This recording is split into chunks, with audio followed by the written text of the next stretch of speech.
Hello, Jacksonville. Well, it is good to be in Jacksonville. Good to be back. How y'all doing today? You look good. Thank you. I want to thank Jacksonville Port Authority Chairman Joe York. Give him a big round of applause. I want to thank the CEO of MOL America, Tsuyoshi Yoshida. I want to thank everybody here at Jacksport for having me here today. I brought along our new Secretary of Transportation, Anthony Fox. He is here. We've got wonderful Congresswoman Corrine Brown here. Yay, Corrine. Mayor Alvin Brown's also in the house.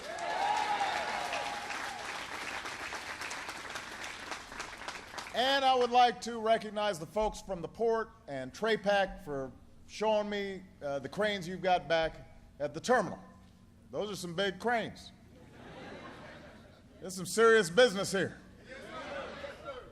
And, you know, just watching what was going on down here and knowing what's possible is a reminder of all the potential that we've got in this country to put folks to work, to rebuild America, to make sure that everybody's got a fair shot. You know, yesterday in Illinois, I talked about what we need to do as a country to build a better bargain for the middle class and everybody who's trying to get into the middle class. A strategy that we've got to pursue together to make sure that everybody who works hard has a chance to get ahead in this 21st century economy. Because for decades, a growing middle class was the engine of our prosperity. It's what made us great.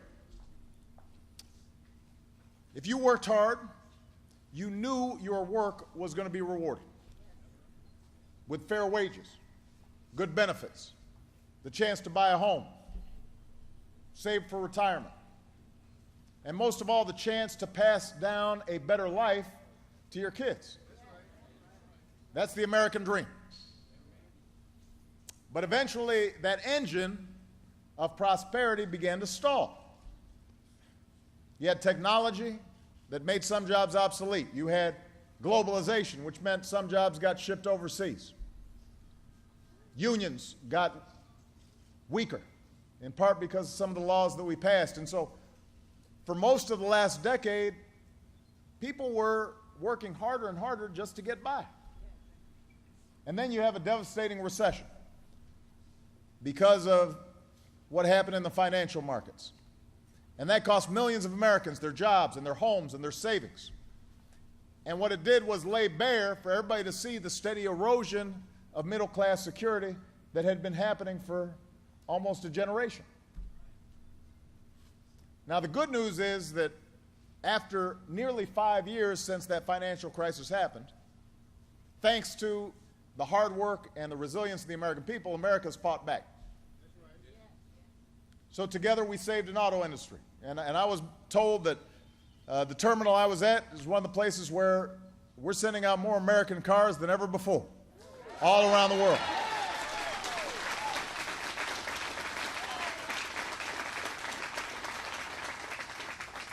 We took on a broken healthcare system.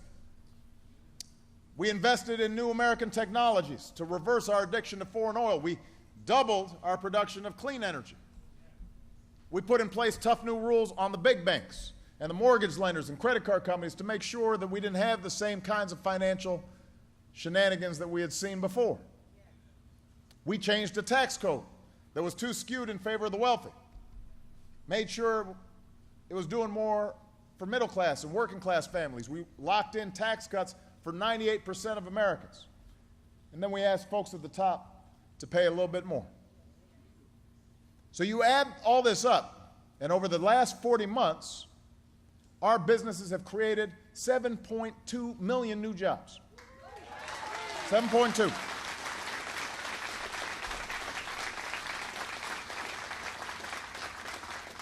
And this year, we're off to our strongest private sector job growth since 1999. Yes, sir. Strongest job growth in, over a decade. So today, we sell more products made in America to the rest of the world than ever before. Our exports have surged. We produce more natural gas than any country on earth. We're about to produce more of our own oil than we buy from overseas. That's the first time that's happened in nearly 20 years.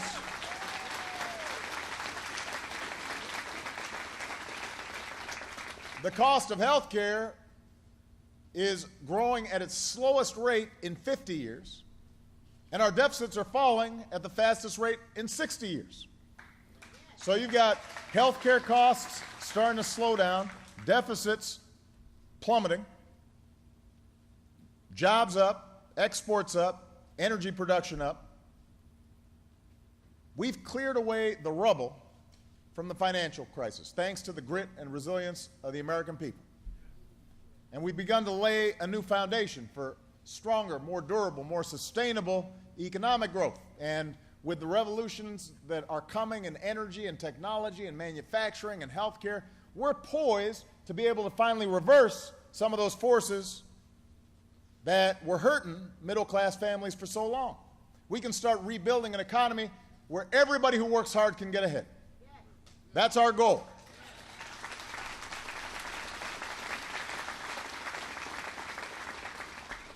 But I'm here to tell you today what you already know.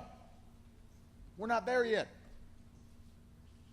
In a lot of ways, those trends that have been building for decades, this winner-take-all economy where a few folks are doing better and better and better at the top, and everybody else is just treading water, those trends have been made worse by the recession. And reversing those trends should be Washington's highest priority. It's my highest priority. Unfortunately, over the past couple of years in particular, Washington hasn't just ignored the problem. A lot of times it's made things worse. And, sometimes when you're on the outside, you look and it just sounds like a bunch of noise, and you don't know what's going on between Democrats and Republicans. And, my attitude is that we're all Americans first, and no party has a monopoly on good ideas. And I think there are a number of Republicans out there who mean well, although they're not always willing to say so, because they might get in trouble.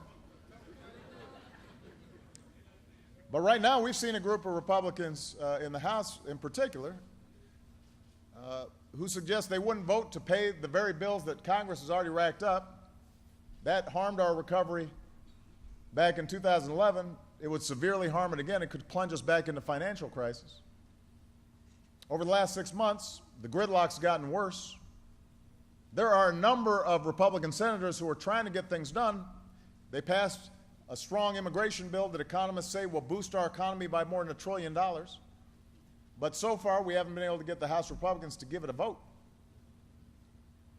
And if you ask some of these same folks about how they'd strengthen the middle class, they'll tell you, well, out-of-control government spending is the problem. Despite the fact that as a share of the economy, we have cut the deficit by nearly half since I took office. Or they'll say, Obamacare is the problem. The problem is that we're trying to give health insurance to millions of Americans who don't have it. Now, I got to tell you,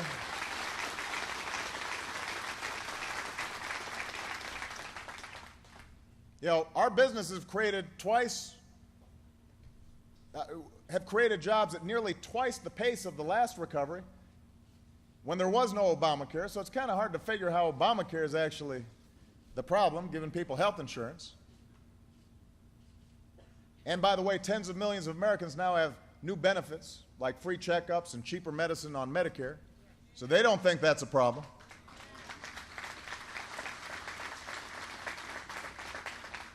The point is, with an endless distraction of political posturing and phony scandals and Lord knows what, Washington keeps taking its eye off the ball. And that needs to stop. We've got to stop with the short-term thinking. We've got to stop with the outdated debates. That's not what the moment requires. A focus on the core economic issues that matter to you, that matter to middle-class Americans, all those who are trying to get in the middle class. That's what this moment requires. We've got to stay focused on how do we build an economy that works for everybody. That's my focus.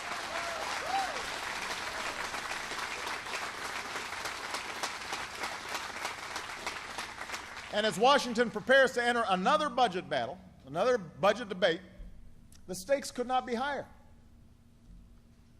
At a time when we need to make investments to create jobs and strengthen the middle class and grow our economy, because we've got competition coming from all around the world. You know, we've got some of the House Republicans, who put forward a budget that does just the opposite. They're pushing bills that would cut education, cut science, cut research, prevent us from meeting these priorities. We should be doubling down on American clean energy technology. They're creating jobs, lowering dangerous carbon pollution, but they want to protect taxpayer giveaways to big oil companies. Let other countries win the race for the jobs of the future. That doesn't make sense. Instead of helping hardworking students afford the college degree that the jobs of tomorrow increasingly demand, they want to slash funding for the very grants that help students make their tuition payments. Instead of giving more families the security of decent health care, they want to let insurance companies reinstate lifetime dollar limits and drop millions of people from their plans. And if we don't make the necessary investments to ensure that America's a magnet for good jobs, investments in education, manufacturing, research, and transportation and information networks, we're just waving the white flag of surrender to other countries as they forge ahead in this global economy. That kind of attitude is saying there's nothing we can do to help middle-class families compete and win and grow. And that's a bad bargain for the middle class. So that's why I came down to Jacksonville today. I want you involved in this debate and remind Washington what's at stake. And over the next several weeks in cities and towns just like this one, I'm going to lay out my ideas for how we build on the cornerstones of what it means to be middle class in America, what it takes to work your way into the middle class in America, and what we can do to help families. Not help special interests, but help families. That's what we need. And by the way, Jacksonville, what we need isn't a 3-month plan or even a 3-year plan. We've got to have a long-term plan based on steady, persistent effort to reverse the forces that are conspiring against middle-class families. That's what I'm pushing for. And like I said, I think that there are Democrats and Republicans who understand what's at stake. And I'm going to welcome ideas from anybody across the political spectrum. But I'm not going to let gridlock or inaction or indifference to the plight of families get in the way of this country. So where I can act on my own, I'm going to act on my own. I won't wait for Congress.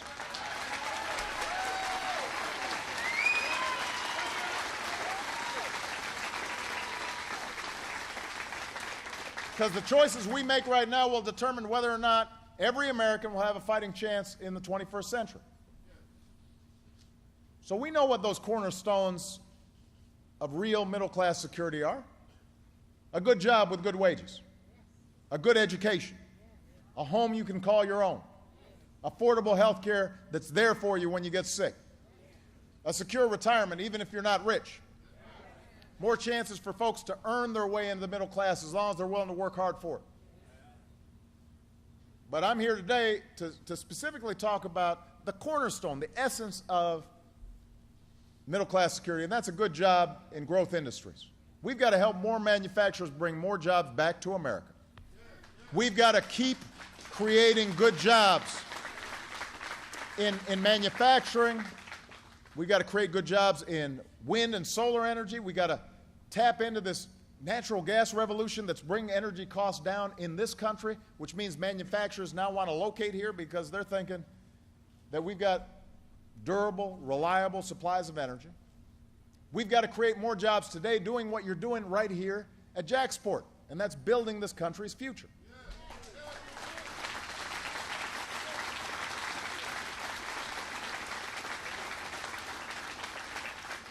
We need modern schools for our kids.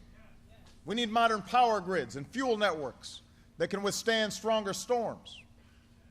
And we need modern ports so we can move more goods made in America out to the rest of the world.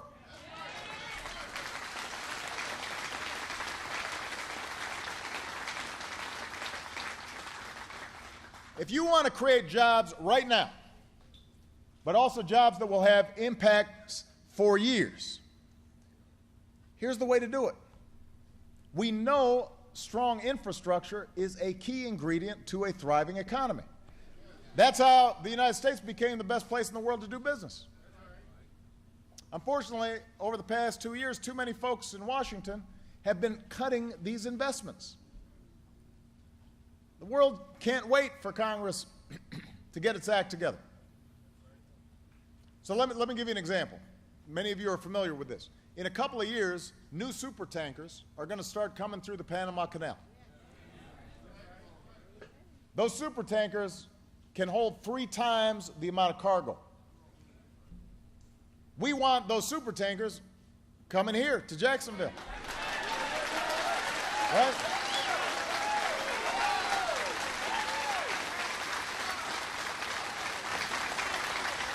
If we got more supertankers coming here, that means more jobs at the terminals. That means more warehouses in the surrounding area. That means more contractors are getting jobs setting up those warehouses. That means they got more money to spend at the restaurant. That means the waitress has more money to spend to buy her iPod. It starts working for everybody. If we want our workers and businesses to compete, then our ports have to be ready to receive those supertankers. Otherwise, they'll go to Brazil or some other place. So that's why last year I acted without Congress, and I took executive action to speed up the permitting process that gets workers breaking ground on projects like this one.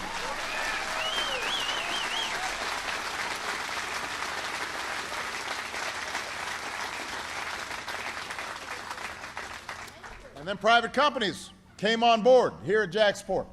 They saw it as a good investment.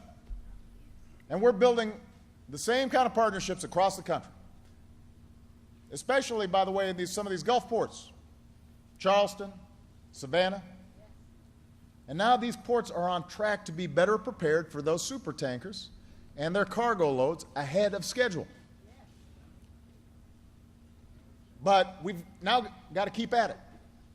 The businesses of tomorrow will not locate near old roads, outdated ports. They're going to go to places where the ports are good, the roads are good, the rail lines are good, you've got high-speed internet, you've got high-tech schools, trained workers, systems that move air traffic and auto traffic faster. Think about it in terms of your own house, right? If you got a leaky roof and you haven't done the tuck pointing, and the boiler's getting kind of old and rickety, you can say to yourself, well, I'm going to save money by not fixing my roof. And I'm going to save money by not getting a new boiler. And I'm not going to worry about that tuck pointer. And then 2 years later, 5 years down the road, what happens? House starts breaking down. You end up spending more money.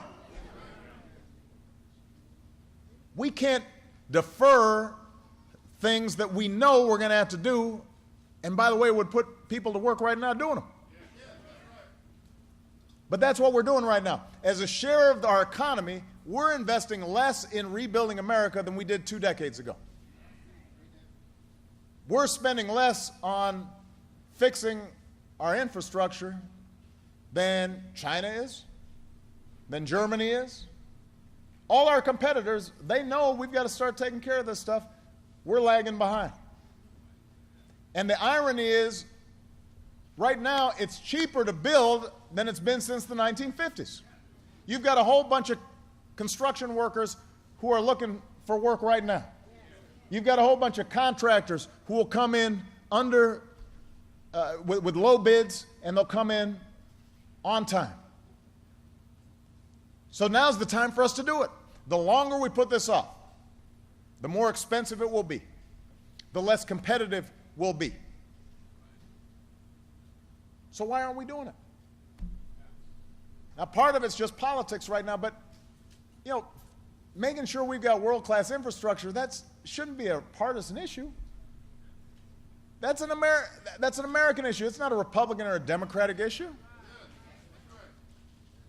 But this year's budget cuts have delayed two important rapid transit projects right here in Jacksonville that would carry more people into downtown, alleviate congestion at the same time, and put more Floridians back to work. We can do better than that. There's a bipartisan bill in the Senate to fund critical improvements in our highways and our bridges, our transit and rail systems, and our ports like this one. And so the House should act quickly on that bill. Let's get more Americans back on the job, doing the work America needs done. That will be good for middle-class families. That will be good for middle-class security. That will be good for home ownership. That will be good for education. That is the smart thing to do. Let's get past politics and do it.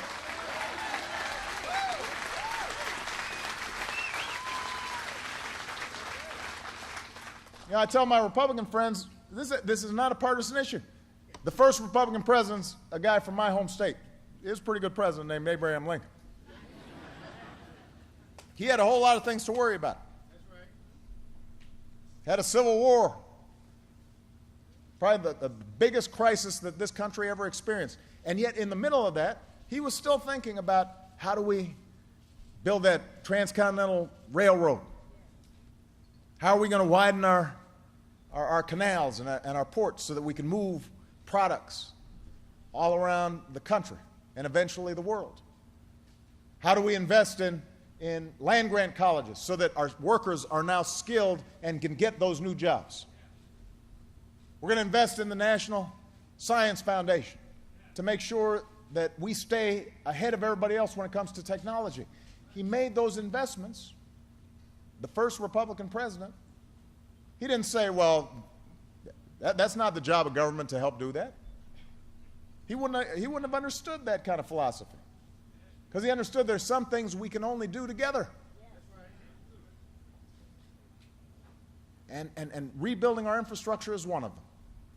Creating more good jobs, a better bargain for the middle class, helping folks who are working to join the middle class, an economy that grows from the middle out. This isn't what I'm going to be focusing on for the next few months. This is what I'm going to be focusing on for all the days I've got left in my presidency. I've counted them. There are 1,266 days left. 1,266 days left.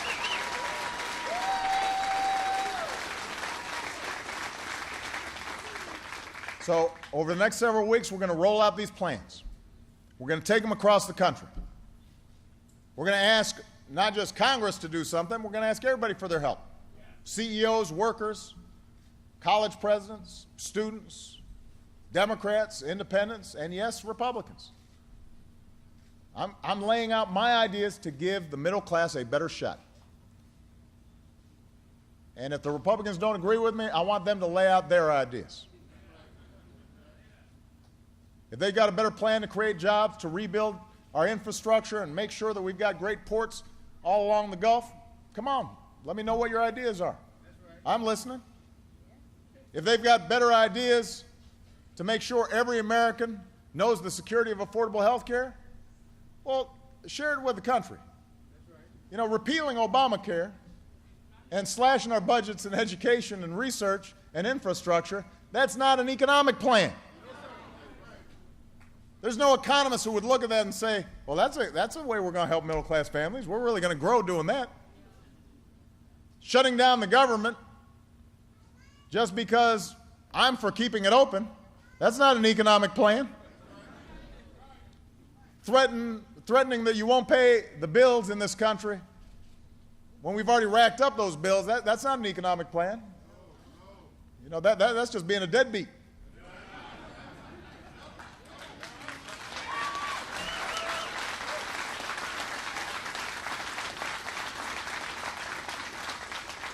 So put out some plans. I don't claim to have a monopoly on every good idea. I don't. I'm happy to steal good ideas from anybody, because I just want to make things work. And it may seem hard sometimes, but if we're willing to take a few bold steps, if Washington will just shake off its complacency and set aside just this kind of constant gridlock and my way or the highway attitude, then our economy will be better a year from now, just like it's better now than it was last year. And it'll be better 5 years from now. And it'll be better 10 years from now. And I'm going to spend every single minute of every day, as long as I have the privilege of this office, making sure that I'm doing everything in my power to make this economy work for working Americans again, to build a better middle class, and to make sure the American dream is something that's alive and real and achievable for decades to come. That's what I'm fighting for, Florida. That's what I need you for, Florida. Let's make it happen. God bless you. God bless the United States of America.